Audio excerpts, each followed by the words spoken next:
चलिए कुछ और खबरों का रुख करेंगे। रिलायंस के साथ डील टूट जाने से फ्यूचर ग्रुप के शेयरों में आज तेज बिकवाली देखने को मिली। अब यहां से फ्यूचर ग्रुप की राह क्या होगी और रिलायंस को इस पूरे मामले में क्या मिला, ये बताने के लिए मेरे सहयोगी अंकुर मिश्रा मेरे साथ जुड़ रहे हैं। साथ ही निवेशकों की मुश्किलें कितनी बढ़ गई हैं यहां से, ये बताएंगे मेरे सहयोगी अंकुर, माफ कीजिए, डिम्पी कालरा।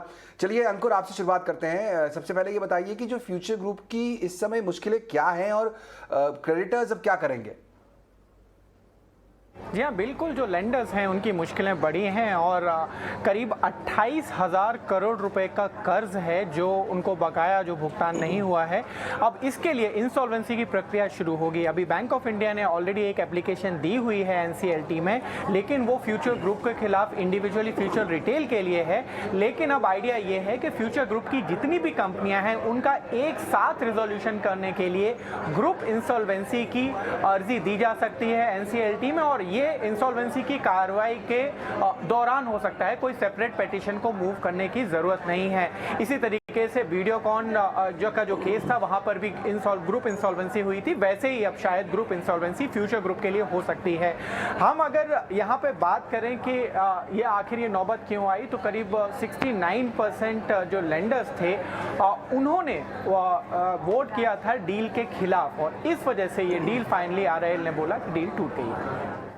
अंकुर, लेकिन ये भी समझना जरूरी है कि रिलायंस ने डील को रद्द तो कर दिया, लेकिन इस पूरे मामले से इतना समय जो बिताया कंपनी ने फ्यूचर ग्रुप के साथ डील करने में, उससे उसको हासिल क्या हुआ? रिलायंस को स्टोर्स जरूर मिल गए हैं। रिलायंस ने लीज पर सारे स्टोर्स ले लिए थे पिछले साल अप्रैल में, मतलब फ्यूचर ग्रुप के बजाय रिलायंस के पास ये स्टोर्स चले गए थे। और अब चूंकि फ्यूचर ग्रुप ने करीब 3,000 करोड़ रुपए बकाया को नहीं चुका पाया, जो 947 स्टोर्स हैं वो फरवरी में रिलायंस ने अपने कब्जे में ले लिए। लेकिन ये स्टोर सिर्फ उनके पास है, उनके अंदर का जो सामान है वो सारा, उस पर जो मालिकाना हक किसका होगा वो अभी देखने वाली बात होगी। इनफैक्ट लेंडर्स ने 15 मार्च को एक पब्लिक नोटिस भी दिया था जिसमें बोला था कि वहां पे जितने भी एसेट्स हैं उस पर लेंडर्स का पहले हक है। तो ये सारी जो बाद में जानकारी होगी कि किसको मिलेगा, वो शायद सिर्फ कोर्ट में ही फैसला हो सकता है।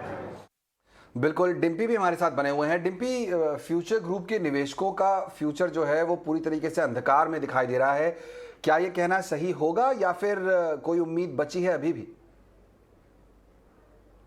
देखिए, आपने जो मेरे पीछे तस्वीर देख पा रहे हैं ना, अपने आप में यही एक पूरी लाइन है और एक पिक्चर है जो बयान कर देगी कि रिटेल निवेशक कहाँ पे खड़े हैं। उनका फ्यूचर ज़रूर अंधकार में है। वजह आपको बता दें, जैसे दो बड़े प्लेयर्स आप खुद भी बता रहे थे, मेरे सहयोगी अंकुर, वो कह रहे हैं कि एक तरफ फ्यूचर ग्रुप है, दूसरी तरफ रिलायंस इंडस्ट्रीज़ है, लेकिन इन दोनों के बीच में जो खड़ा है वो रिटेल निवेशक खड़ा है। असल में रिलायंस इंडस्ट्रीज़ के डील टूटने पर एक पूरा मामला अब IBC के अंदर जा सकता है, यानी कि अब आगे चल के इंसॉल्वेंसी होगी इसकी, जो पुरानी प्रक्रिया होती है। और बार बार अंकुर हमको ये याद दिला रहे हैं कि आप वीडियोकॉन वाले केसेस में जाके देखिए, तो वीडियोकॉन वाले केसेस में आपको साफ पता लग गया होगा कि रिटेलर्स के हाथ में कुछ नहीं आया था।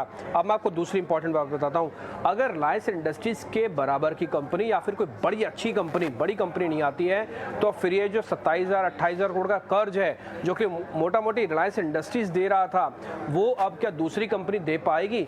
इस तरह के एटमॉस्फेयर के बाद क्या दूसरी कंपनी भी उतना ही पैसा देगी? ये सेकंड क्वेश्चन है। अगर आप इसमें 30% का कट भी लगा देंगे तो ये पैसा 20,000 करोड़ से नीचे खिसक जाएगा।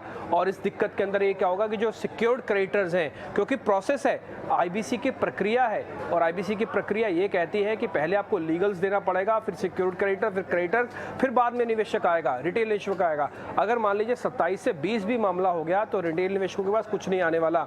ये तीसरी इंपॉर्टेंट बात। दूसरा, कंपनी के पास जो 25 से 28,000 करोड़ रुपए का कर्ज है, इसमें काफी बड़े बड़े प्लेयर है, खुद प्रमोटर का स्टेक भी इसके अंदर इंक्लूड है, जो कि प्लेज पड़ा हुआ है आगे चल के। अब आते हैं रिलायंस इंडस्ट्रीज के साथ जो डील हुई है उसमें अभी तक का नुकसान कितना हुआ है। अगर वैसे आप मोटा मोटी देख रहे हैं तो एक साल में निवेशक ऑलरेडी 50% का घाटा उठा ही चुके हैं, क्योंकि हमने जो आपके सामने डाटा रख रहे हैं ये वो सारी कंपनीज है जो फ्यूचर ग्रुप की हैं। करीब 6 कंपनीज ऐसी हैं, इसमें एक कंपनी ऐसी है जिसमें फ्यूचर के ग्रुप के प्रमोटर ने कोई स्टेक नहीं खास बेचा, लेकिन सब में गिरावट 50% से ज़्यादा है। और मैं सिर्फ इसी साल की आपके बात बता रहा हूँ, यानी कि एक एक साल में निवेशक ऑलरेडी अपने पैसे का 50% गवा चुके हैं और ये डील क्रैक होने से, आईबीसी में जाने से ये प्रोबेबिलिटी हाई हो गई है कि निवेशकों को अगर मिला भी तो बहुत कम मिलेगा, नहीं तो हो सकता है ना भी मिले। इसलिए हमने जो आपको पहली तस्वीर दिखाई थी अंधकार में फ्यूचर, मोटा मोटी यही कहानी सामने निकल के आती है। ओके, तो यहाँ पर स्थिति मुश्किल में ही दिखाई दे रही है निवेशकों के लिए, इन्वेस्टर्स के लिए। बहुत बहुत शुक्रिया अंकुर और डिम्पी उस पूरे एनालिसिस के लिए।